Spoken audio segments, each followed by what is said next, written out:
everyone, and welcome to another spoiler podcast. Today we're going to talk about Son of Batman. I'm Captain Logan. I'm Eric. Did you have a name for these now? They're spoiler podcasts? They're spoiler podcasts, that's right. Oh, yeah. okay.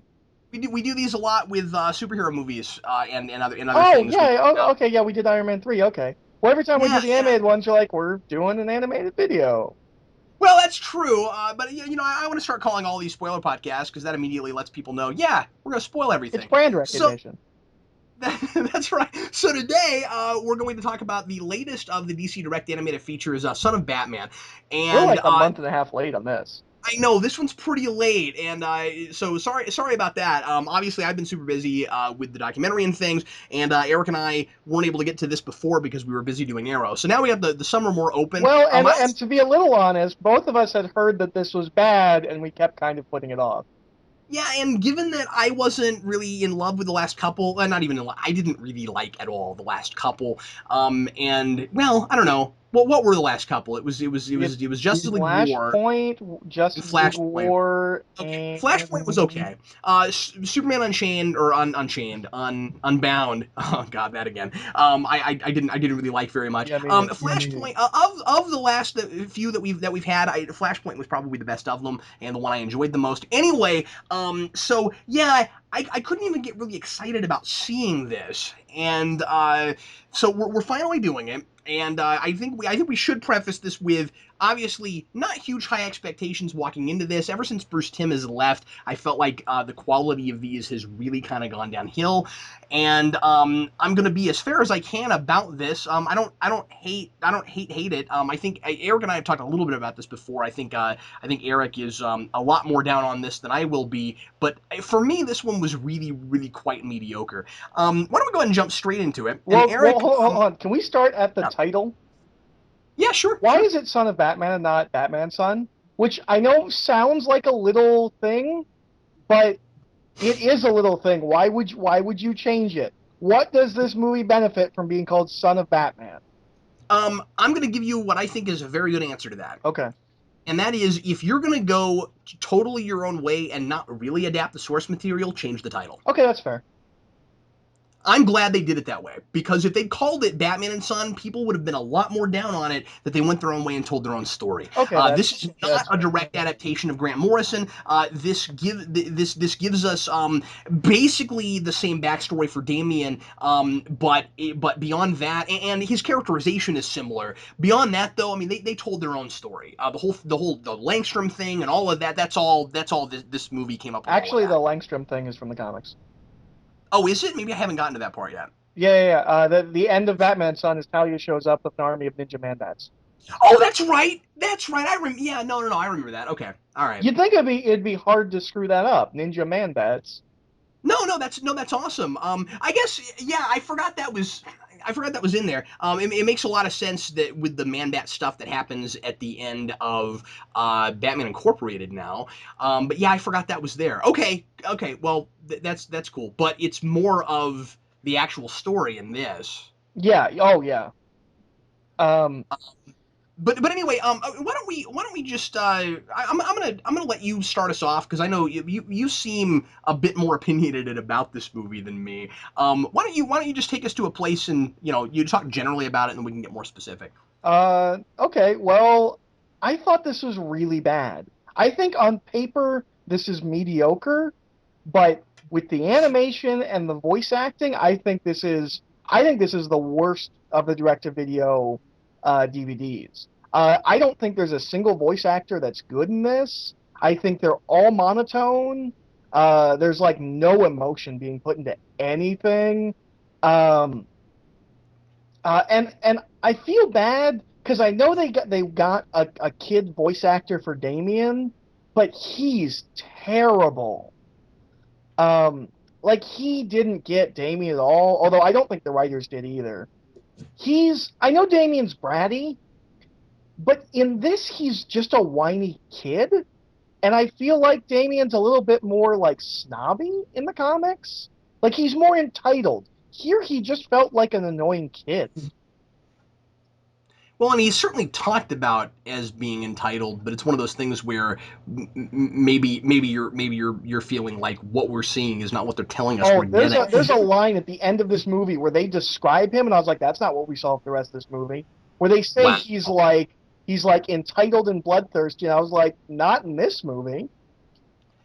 I'm going to disagree with you a little bit on his voice, and I'm with you on pretty much the rest of the voice cast. Not caring for this voice cast. I feel like everybody's pretty mediocre and generic. With him, I thought he did the best he could with the material that he had. Um, I just there's not it's a really uninspired script. There's not much to work with. That I don't maybe know. you're I right. don't know that I can. I'm just saying. I don't know that I can begrudge that voice actor for reading it the way that he did. I feel like the whole thing really kind of comes off as I said, I used the word uninspired. It's kind of just okay. We're making another Batman. You guys have been here and done this with us before. We got to make another one of these because, it's Batman. That's really how I felt about the whole thing. I didn't feel like there was any real work put into making me care about anything that was happening and any of these characters, and especially the relationship with Damian and Batman, which I thought was really flat. Yeah, no, they're well. I thought every relationship was flat, and a lot of that's the voice acting, but most of the time it didn't even feel like Bruce and Alfred were Bruce and Alfred. A lot of that has to do with the fact that I think this is the worst Alfred I've ever heard, but Wow, really? I didn't really have a problem with him, but I mean, why was he? Why did you think he was so bad? I guess most of it was the writing, but I don't know. He came Yeah. off as I don't know. There's so much wrong with this movie. I don't know where to pin it. Okay, well, can we just agree that it's not a very good script? No, it's not a good script. It's not a very tight script. And I feel like once again we've got a movie where the action is supplanting characterization. So it's sort of like a music. It's sort of like a bad musical where all of the talking parts are just kind of getting us to the next big elongated musical scene, and the big elongated action scenes. I thought some of the action was fun and thrilling and fine, but I mean that's what these are for now. It seems like, and the what characterization is here seems kind of obligatory. So you have your standard Batman's got to teach this kid. In this case, it's his son, but it could be anybody really. It's just another sidekick character. Where Batman's gotta teach him the difference between justice and vengeance, and it really comes off as, yeah, we know you've been here and seen this before. Just bear with us because we need some kind of cookie cutter, theme to pull this whole thing together. And so I felt like all of that, which could have been fleshed out and interesting, even though it's a place we've been before, certainly.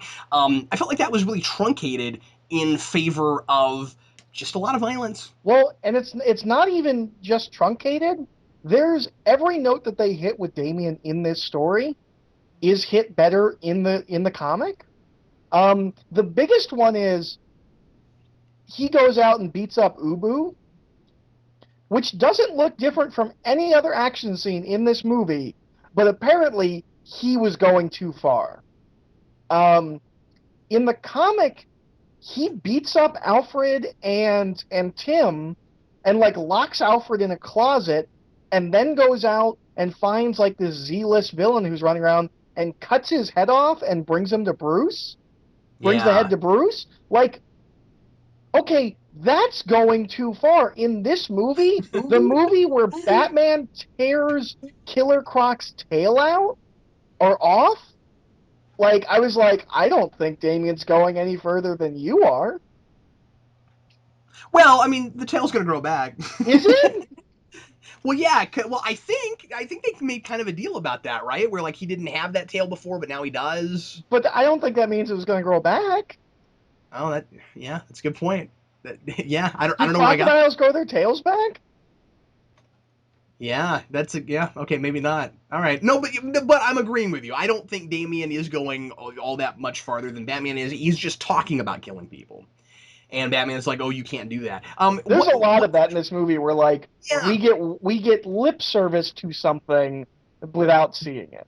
Yeah, what really rubbed me the wrong way immediately, story-wise, was uh, Batman's response to Damian just ripped the crap out of Nightwing. I mean, like, they went pretty over the top with the sheer number of slashes he had all over him. And his immediate response to that is, make Damian Robin. Yep. And that was weird to me. Again, I don't remember exactly how it was handled in the book, but and I've read that somewhat recently. I don't remember him just like throwing him in the Robin suit He and then doesn't. He taking him doesn't become out. Robin until Batman dies. Yeah, exactly. See, I didn't think that they did it that way, and I was like, I don't know. I would totally understand. Okay, I'm gonna train you now.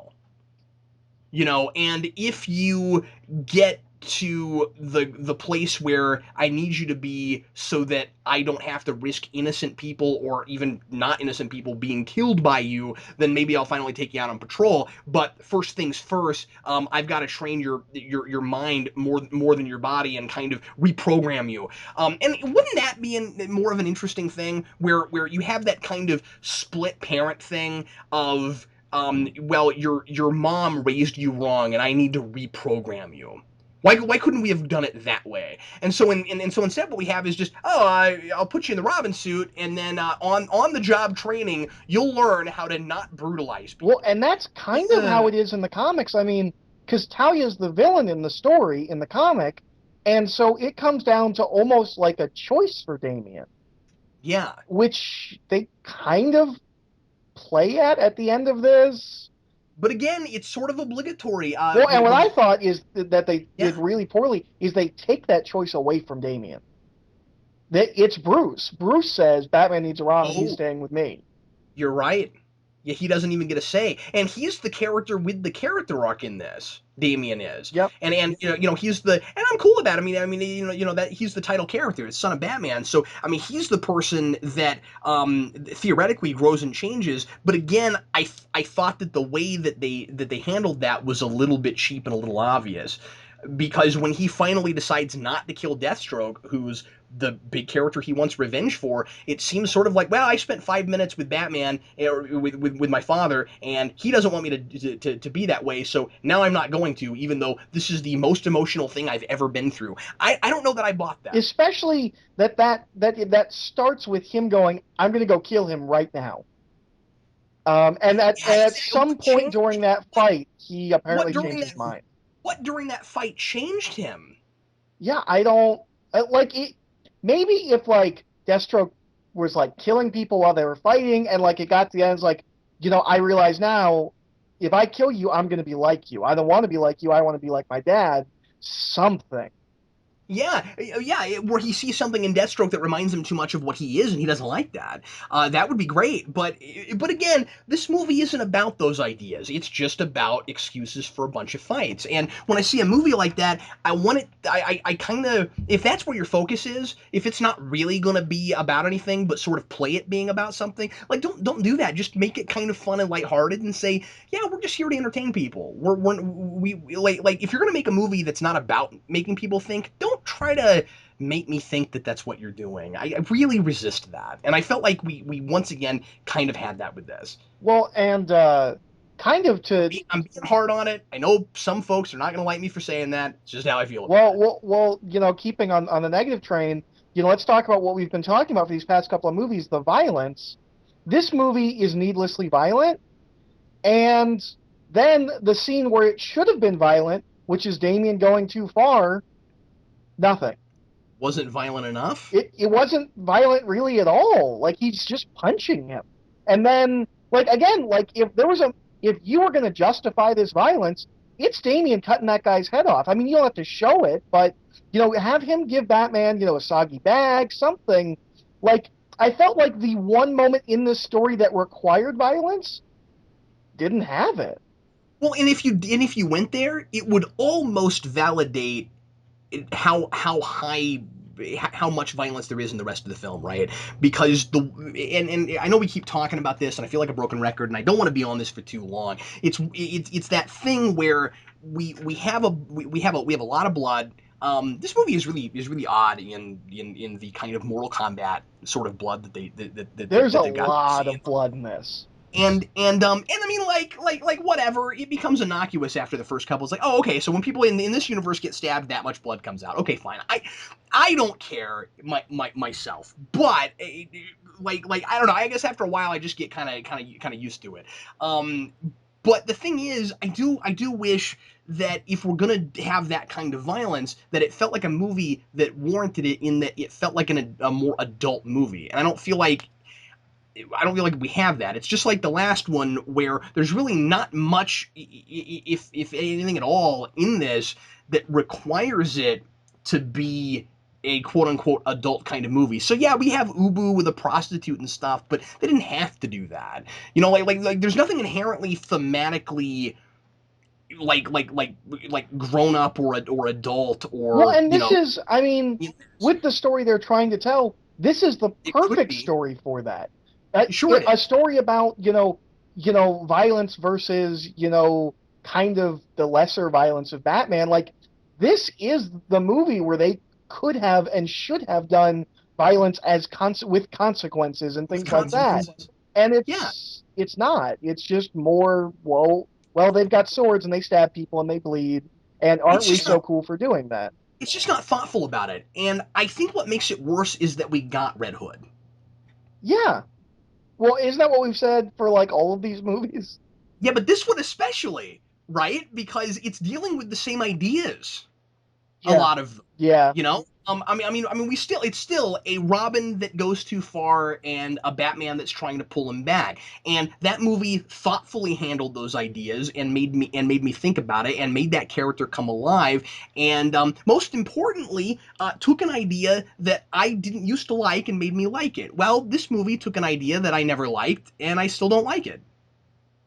I mean, I've never been the biggest Damien fan, and people know that about me. Right. Whereas I love Damien. I'm a big fan of Morrison's whole run, and I'm not angry that this isn't Morrison's story.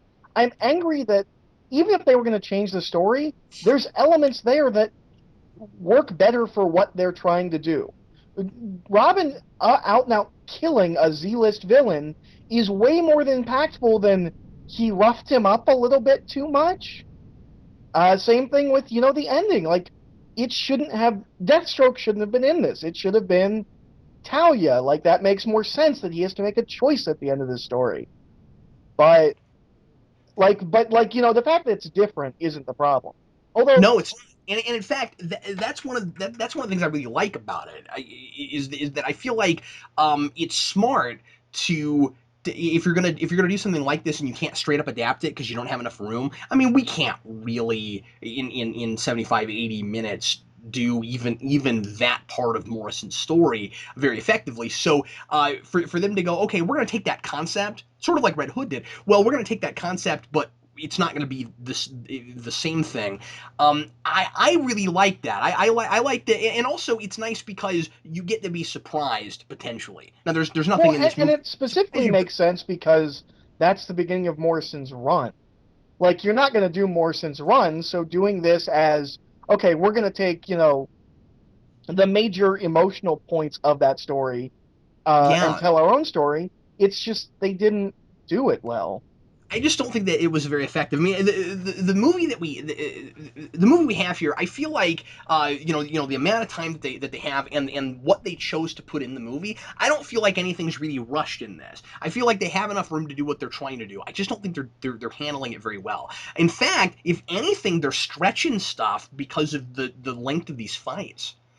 And so like it would have been nice to take more time with the character stuff instead of, like I said earlier, these short exchanges that just get us to the next fight and then pretend like there are these interesting relationships that we build and we have this character progression, because I'm not seeing it. But I do think there was enough space for that. Yeah, it could have been there, and I think they did it. Do you think? Well, okay, I don't know that. This feels really phoned in, so maybe they don't. But I like it.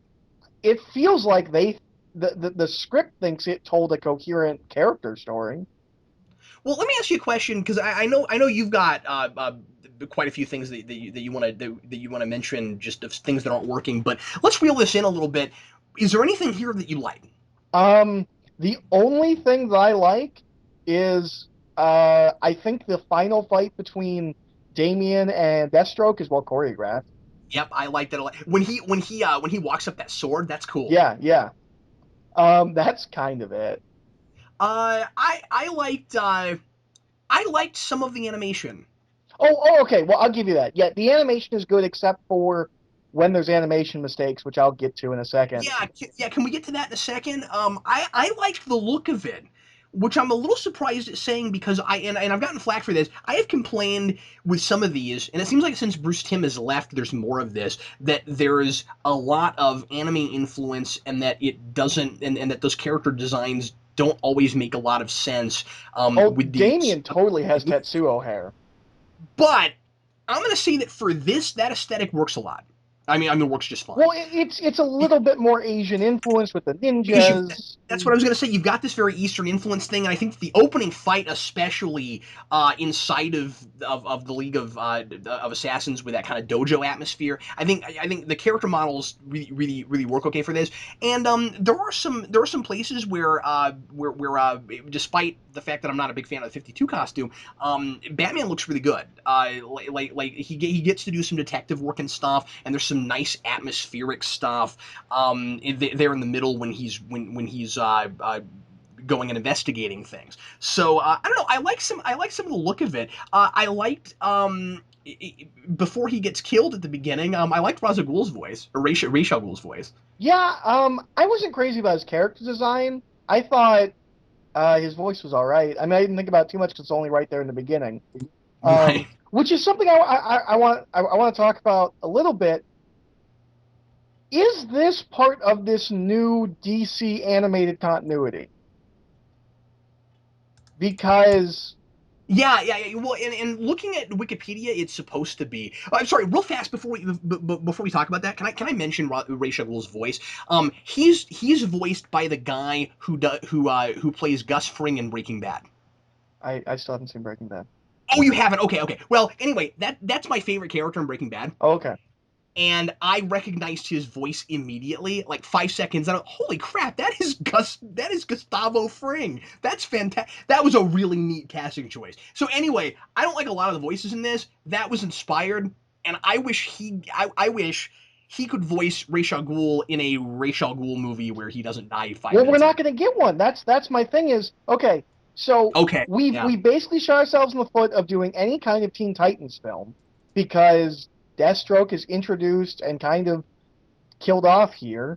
And you can never do a Ra's al Ghul movie now in this, which would be kind of cool because we haven't really gotten one of those. Even the animated series, all that Ra's al Ghul stuff's right at the end of the animated series. Yeah, I mean, Ra's al Ghul has been in a number of things, in a number of these movies, in a peripheral sort of way, and I think it's interesting too, comparing this to Red Hood, because he's a major component of that, but he's still mostly in the background.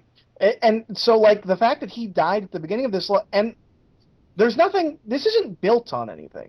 Like, I felt like I was supposed to care, like, oh man, they killed Ra's al Ghul, but who cares? Like, Yeah, and isn't that kind of awkward with the whole 52 thing, where like not only are we doing this sort of 52 inspired universe, but we're doing it the same way. Like this would have been a really cool time to go, okay, we're going to start with that Justice League War movie. And then we can introduce these characters after that. I don't mean do origins, but I just mean like not act like there's all this history behind them and actually build a universe from the ground up, because I mean 52 felt like it couldn't do that, but it's got its own baggage and politics and stuff in the comic book world. You don't have to have all that in this, do you? Like couldn't we do some other Batman stories first and like really flesh out Batman in their kind of cinematic 52? yeah, that's exactly. But he's That could he's have been he's cool. dead now. Um, and Deathstroke apparently is introduced here. Damien's, I think, 6, so he's been doing nothing for 6 years. Why did he wait 6 years? Do you need 6 years to get all those guys? That's a really good point. I didn't even think of that. Yeah. Well, and something that bugged me, and tell me if I'm missing something. Deathstroke was shunned out of the League of Assassins by Ra's al Ghul because of his quote actions. I would have really liked to have known what their feud was. Well, and we kind of Like, get two explanations because we later Talia says that Deathstroke got angry because he was no longer in line to take over because Ra's wanted it to be Batman. yeah. So there's like two explanations for why he left or was kicked out. Yeah, that's a little bit. That's a little. I didn't even. But yeah, I didn't think of it like that. You're right. And I'm just. I would have liked to have known what their difference was in ideology, if that's what it was. Like, there's. Is it just a political thing? Is it just that like Deathstroke moved against him or something, and so he kicked him out, or was it more of like a Dark Knight Rises Bane thing, where like where like he goes too far? Because the thing is, Extreme. he was too extreme or something. But the thing is, they seem to both be about the same kind of extreme because all Deathstroke does for his big villain plot in this is try to move forward with a big villain plot that Ra's al Ghul had. Yeah. Because it's just okay. I'm gonna do his Man-Bat thing that he never got around to doing. Yeah. So I don't know. I just thought it was awkward that it was Deathstroke. No, it's really awkward that it's Deathstroke. And not even like This is not a comic book. This is not that irritating comic book fanboy thing of, well, that's not how it was in the comics.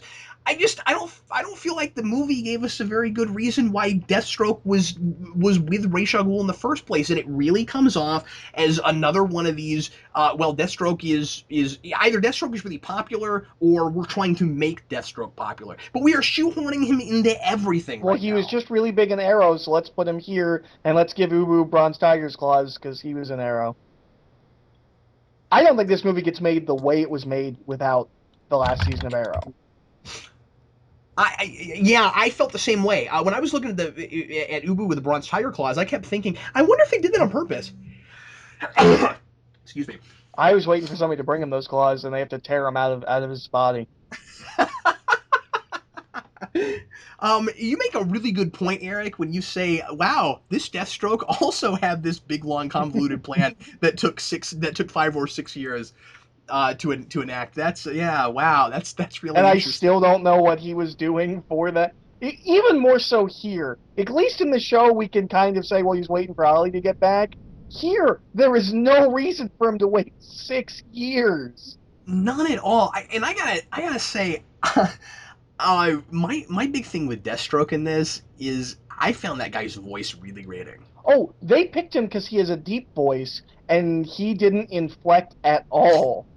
No, now I haven't watched a lot of anime. I know you're more of an anime guy. Tell me if you had this or if you think I'm way off base when I say this. He struck me as what a lot of villains in anime sometimes sound like when it's like an English dub. Yeah, he sounds. I mean, when you get some of the badder dubs, they're a little bit flatter. I'm actually watching an anime right now called Wind Saga that is having a similar thing where it's really flat voice acting. But I wouldn't say in some of the better ones or some of the when you get bad dubs, they're either really over the top or they're really subdued. This guy didn't sound like he knew what movie he was in. No, not at all. Or the movie didn't know what it wanted to be. It's one of those two things. Because sometimes I don't know if the movie wants to be more of a silly but kind of dark adult cartoon. Like I feel like we've had this problem with these lately, where sometimes they don't seem to know what they want to be and what their identity is. Some of the dialogue is quite awkward. And I will say that I think the movie gets a lot better after the first half an hour. I found the first half an hour very difficult to get through, and then after that, I was with it a little bit more. Well, it's because after that, it's just action scene after action scene after action scene. But even the exchanges that we get are not as awkward as the one that stands out to me the most. What's the one that stands out to you the most? Tell me if you had this. When Talia and Batman are talking, and of course they unfortunately don't really have any chemistry. And she looks exactly like Black Widow. Talia and Batman, I hadn't thought it. Talia and Batman are talking, and Talia is giving exposition, and she says, "My father has died," and Batman says, "Raish," and she says, "Oh, that was awful." And she says, "Well, how many fathers do I have, Bruce?" And he says, "Sorry." I don't even know what to. I don't even know how to talk about There that. was that, and That is really awkward. there's another That's so line. inaccurate. I don't understand that. There's another line that's kind of similar later, and it's entirely. I was like, I understand how you wrote this, and this is kind of a comic book line. You can't deliver dialogue like that. Because there's one where like it stops mid sentence, and somebody interrupts them. I'm like, I know exactly how you write that in the comic book and why it can work. It doesn't work when people are actually talking. What was it? I don't remember. Oh, okay. Okay. But I know there's specifically a line where I want to say Damien gets interrupted, and it's like in the middle of the word, and I know exactly how you'd write it. Like you'd write the first two letters, and then like do that dash, and like Batman's speech bubble would be over top of Damien's cutting him off. In dialogue, But it was it unnatural. just sounds really weird.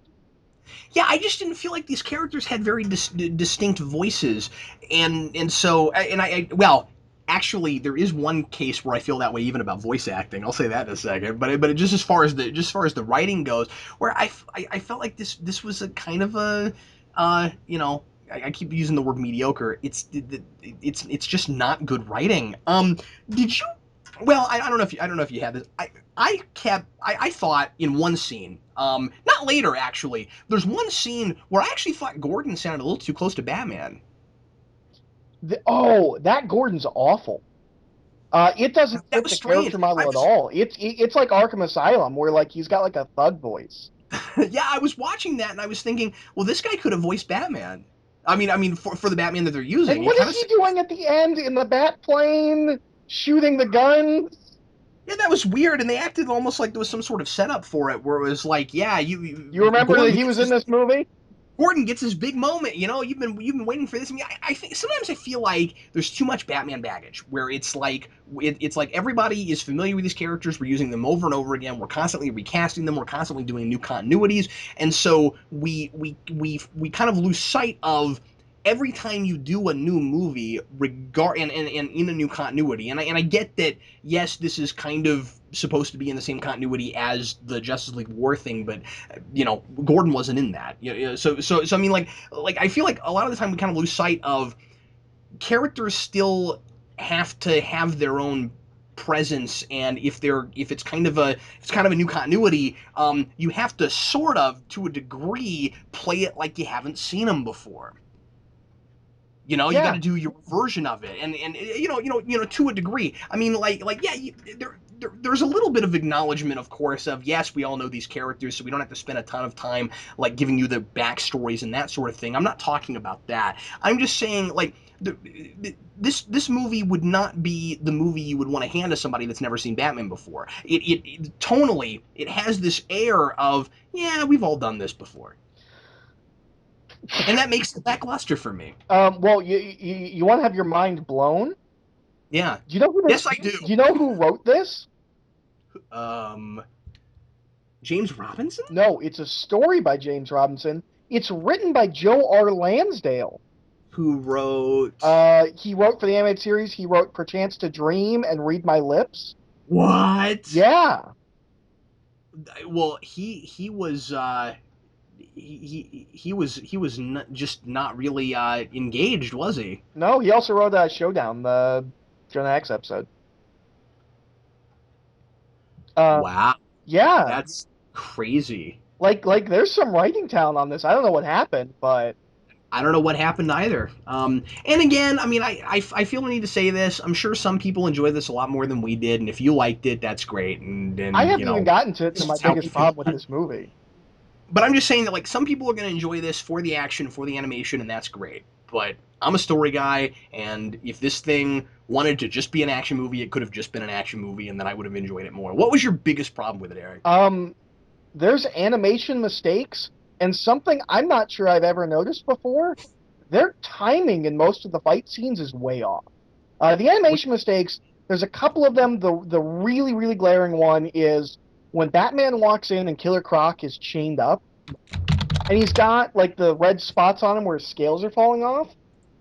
He moves and he's completely green, and then we cut to another angle, and he's covered in red spots. Whereas like before, he had like a couple of them. Like it was ridiculous. And then there's some really weird, like, action scene timing where there's stuff that usually you get away with, but it's really badly done here. Okay, you know when Roz runs and he's swinging his sword, deflecting bullets?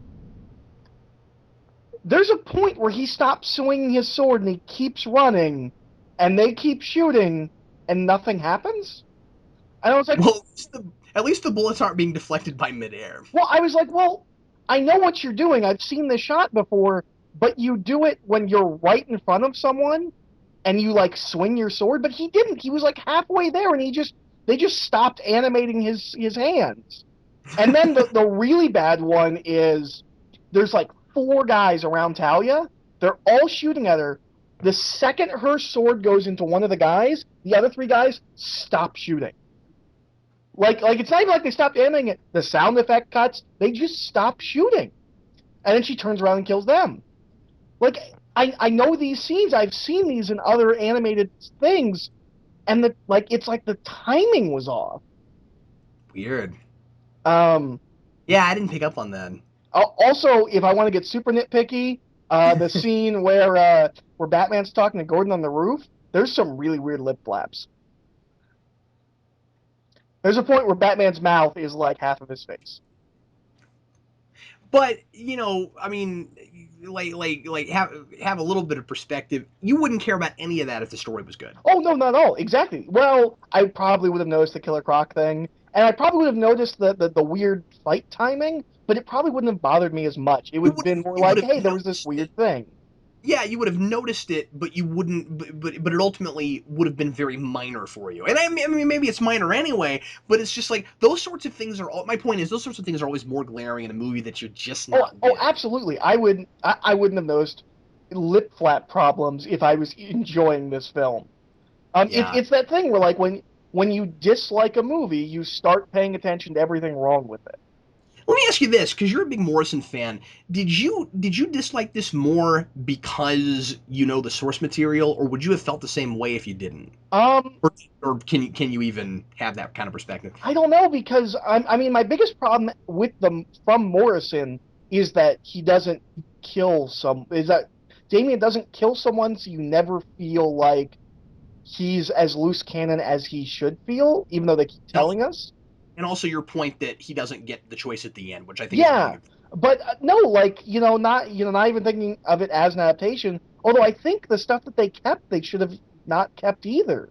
Like that Man-Bat stuff isn't anything in this. Langstrom's not much of a character. He's kind of a plot device. And he again, that's better in the original comic, where he's retired and he's abducted and forced to do it. Whereas here he's kind of into it. Like he says that he's got his family, but he seems like he's kind of fine with it. Oh, I don't know. I didn't have that. I thought they were trying to play him sort of desperate, but again, it was just like not a real convincing or compelling voice job. But I mean, like what I wondered for a minute, and again, this is nitpicky. I'll admit that. By the way, I just saw this on the wiki. Gordon is voiced by the same person that voices Ubu. Yeah, I saw that too. For a minute, I wondered if Batman had ever fought Man-Bat before. Did you have that? I was kind of unclear, and then for no reason he goes to Killer Croc, and somehow in a scene we don't see knows that Langstrom's the one that beefed up Killer Croc. So I assume that he had fought Man-Bat before. Yeah, finally I got that sense. But earlier on, when Batman's talking to Damian and explains that they've got Langstrom, just the way he says it, it sounds a lot like he doesn't know anything about that guy or who he is. And then when later on when he sees one, he goes, "Oh, Man-Bat," and I was like, "Oh, I guess he's actually fought them before." That was right. I get the sense, Eric, that when people get transformed into Man-Bats, they just automatically have all those like cloth things like tied to their arms and their legs. like it really seems like that's part of the whole genetic coding that's just in there. Yeah, I obviously.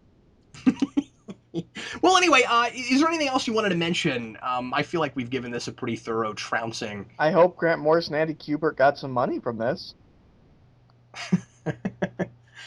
I have been kind of excited about the next one, and I'm hoping that it doesn't disappoint because we need a good one. We keep watching I think these. there's been a clip or something released for the next one.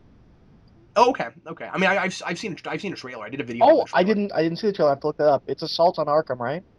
Assault on Arkham, yeah. And the thing that gives me reservations about it is that it looks like it's more of a Suicide Squad movie than it is anything. Well, I'm just all in then. Well, no, I know you like Suicide Squad a lot, but I mean, like, I'm a big Arkham fan, and I think making a movie in that universe with that kind of tone sounds like a really fun idea, and it doesn't look like that's what they're doing. It looks like it's much more of a Suicide Squad thing. Maybe this will be But it might still perfect. be good. Maybe it will have the tone and style of Arkham that you like and the characters I like, and we will just come together and love this film. I don't see how that's even possible. but that's not what the trailer looks like. But you can't glean that much from a trailer. Well, anyway, everybody, thanks so much for listening. We sure appreciate it. Eric and I are going to start trying to do some Netflix roulettes here pretty soon. You want me to announce my pick at the end of this? Yeah, that's cool. But I also wanted to mention that I'm also. I mean, this just kind of hinges on Eric getting his hands on it. But people have been asking us to do a review of the Justice League Trapped in Time movie, that kind of sleeper release that they did when Justice League War came out. And for it was like a Target exclusive. I bought it. I still haven't watched it. I really want to review that. So that's why I saw it at Target and I've never seen it before. It's a Target exclusive. It's a Target exclusive, yeah.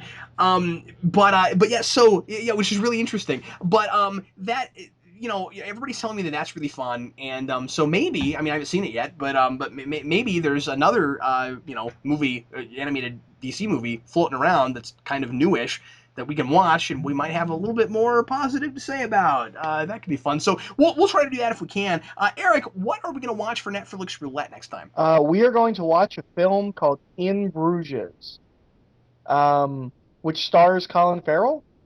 Oh, well, I'm in then. Yeah. We're both Colin Farrell fans, and the director / writer has only done one other film, which also starred Colin Farrell, called Seven Psychopaths, which I loved. And this is the film he did before that. So it's been on my Netflix queue for like ever, and I figured that this is a good time to watch it. Wow, that's exciting. And for those of you that haven't listened to Netflix Roulette, what we do is we pick something that neither of us has ever seen before, and we give our first impression podcast on it. So boy, that's exciting. I'm looking forward to that, Eric. Thanks, man. Yeah. Well, everybody, thanks again for listening. We sure appreciate it, and we will see you sometime in the next week or two for some Netflix Roulette. I'm Captain Logan. And I'm Eric.